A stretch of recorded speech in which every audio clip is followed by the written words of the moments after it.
आपण पाहतो छत्रपती शिवरायांची आरती म्हटल्या जाते.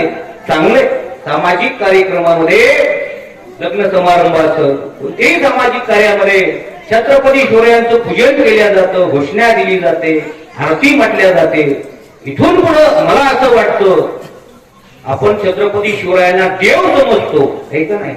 असं म्हटलं जातं छत्रपती शिवराय देव नाही, पण देवळामध्ये देव माझ्या राजामुळे आहे, हे का नाही?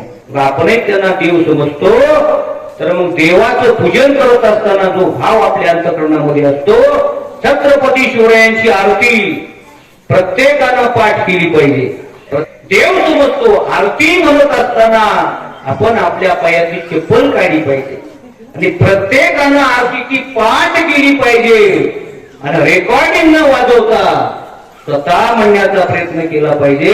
आज इथं कुणालाही ती छत्रपती शिवरायांची आरती नाही आहे का नाही? पण आजपासून संकल्प करायचा, निश्चित पुढच्या वर्षी कुठं का असताना मी आरती पाठ केल्याशिवाय राहणार नाही. असा संकल्प करायचा. दररोज आपण देवाचं दर्शन घेतो.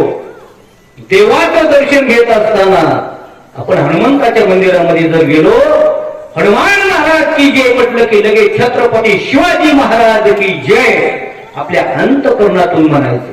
नुसते छत्रपती शिवराय शब्दात आणि एका दिवसापुरते मर्यादित ठेवायचे नाही.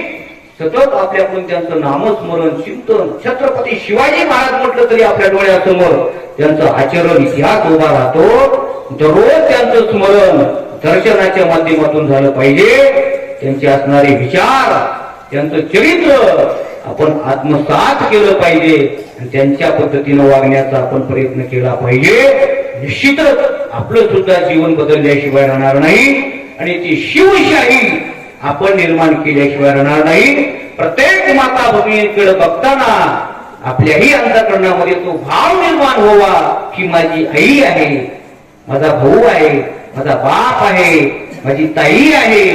असा जर अंतःकरणात भाव निर्माण झाला, आणि कशाला हिंसाचरण, कशाला अत्याचारण, कशाला स्वैराचार निर्माण होईल जगामध्ये.